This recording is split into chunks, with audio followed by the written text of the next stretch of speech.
अंतस की धारा में बहते चले जाना। सद्गुरु आए या सद्गुरु का कोई पैगाम आए, आए जिस तरह से बीमार को आराम आए। अभ्यास से अनुभव की ओर, दृश्य से अदृश्य की ओर गहरी डुबकी लगे। ज्ञात से अज्ञात की ओर बढ़ना है। इस महान तीर्थ यात्रा पर उतरने के लिए सीधे सहज स्वस्थ आसन में बैठे। पूरे शरीर को अच्छी तरीके से व्यवस्थित कर ले। शरीर ढीला, पलके मूंदते ही जो भी दिखाई दे उसको देखना। भीतर देखना ही अनुभव है। इस देखने की कोई टेक्निक नहीं, कोई ढंग नहीं, बस हृदय की धड़कन पर नजर रखना, कहीं तेज ना हो जाए। मन भूत और भविष्य में जाना भूल जाए। समझना, आप अंतस की धारा में बहने को तैयार हो। जीवन में सबसे बड़ी क्रांति है भीतर जागना। जीवन की सबसे बड़ी उपलब्धि है, सबसे बड़ा स्टेटस है भीतर जागना। अपनी सुरती को संभालना। आप स्वयं देख लीजिए, चुपचाप, शांत, मौन, मुदित बैठकर देखना कितना कठिन लग रहा है। होना तो सहज चाहिए था। अपने ही भीतर देखना क्या मुश्किल हो सकता है। परंतु इस माइंड के हाथ लगकर हमने अपनी मास्टरशिप को खो दिया, अपना आप इन अंधेरों में लुटा दिया, अपनी वास्तविक संपदा को एकमात्र मौत के मुंह में ले जाने वाले माइंड को दे दिया।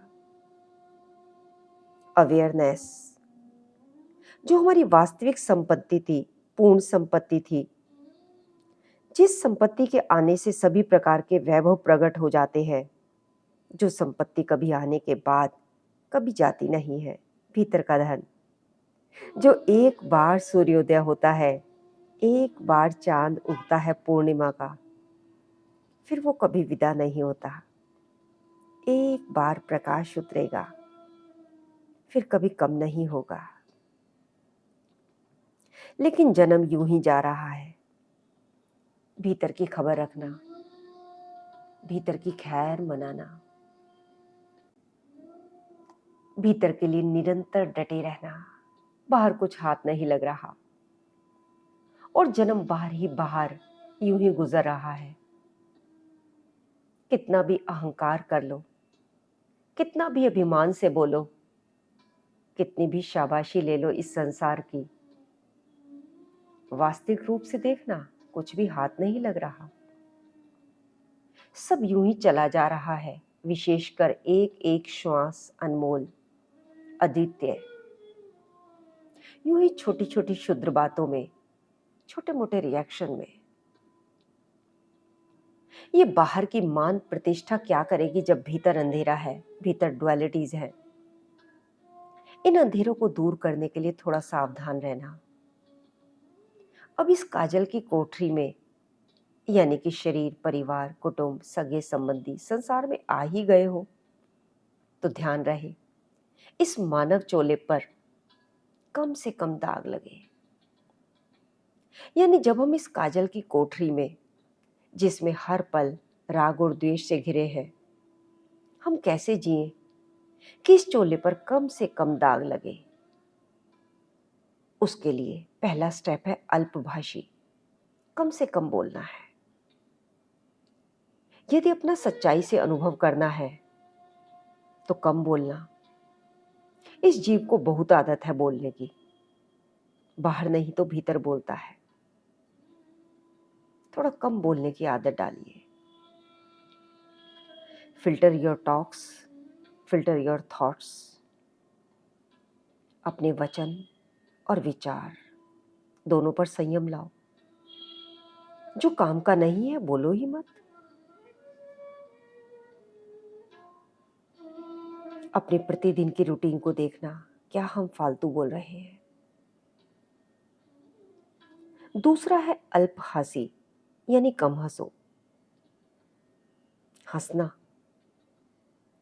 यानी जिस चीज के साथ तुम्हारा सुख अभिव्यक्त होगा तुम हंसोगे, और उस चीज की चाहत का संस्कार तुम्हारे भीतर बन जाएगा। वस्तु, व्यक्ति, अनुकूल परिस्थिति मिलने पर ज्यादा हंसो मत। यह हंसी बहुत थोड़े समय के लिए है, जो अभी आई और अभी गई, बहुत टेम्परेरी, क्षणिक सुख देती है। वास्तविक हंसी अंतस की धारा में है। भीतर अपना विश्लेषण करना, कब कब आप किन बातों पर खुश होते हो। तीसरा है अल्प परिचय। वास्तव में यदि आपकी खोज स्वयं की है तो अपने संबंधों को अल्प करो। जो जरूरी नहीं है उनसे धीरे धीरे दूरी बनती चली जाए। इस धारा में बहुत कुछ मिला, लेकिन पहला यदि छूटा नहीं तो कोई लाभ नहीं। माइंड में यदि खिचड़ी पक रही है बाहर की, और ऊपर से सेशंस में तुम्हारे भीतर कितना ही अच्छा डाला जाए, कोई फायदा नहीं। पहले अपने आप से संबंध पक्का करो, फिर व्यर्थ का अपने आप छूटेगा, छोड़ना नहीं पड़ेगा। नेक्स्ट है अल्प सत्कारी होना। ऐसा नहीं है कि किसी का वेलकम नहीं करना, बल्कि तुम्हारे जो भी कर्म का उदय है उसका कम सत्कार करो। न पुण्य के उदय का, न पाप के उदय का, न खुशी न गम। किसी का भी ज्यादा सत्कार नहीं करना, बहुत न्यूट्रल रहना। खुशी आई है उसकी कृपा है, कोई घटना घटी है मेरे कर्म का उदय है। उस समय अपनी मन स्थिति को ठीक करना है, क्योंकि परिस्थितियां हमारे हाथ में नहीं है। सत्कार करना हो तो देव, शास्त्र और गुरु का हो। पाप और पुण्य दोनों से ऊपर उठकर अपने निज स्वरूप की साधना करना। नेक्स्ट है अल्प भावना। ध्यान रहे, जब तुम्हारे जीवन में ये चार घटनाएं घटेंगी, अल्पभाषी, अल्पहासी, अल्प परिचय, अल्प सत्कारी, तो तुम्हारे भीतर के अनुभव उज्जवल होते चले जाएंगे, तुम्हारे आंतरिक संवेदन प्रकट होते चले जाएंगे। तब जरा अपनी भीतर की अनुभूतियों को कम बताना, नहीं तो कोई पागल कह देगा। संभल कर रहना, सावधान रहना।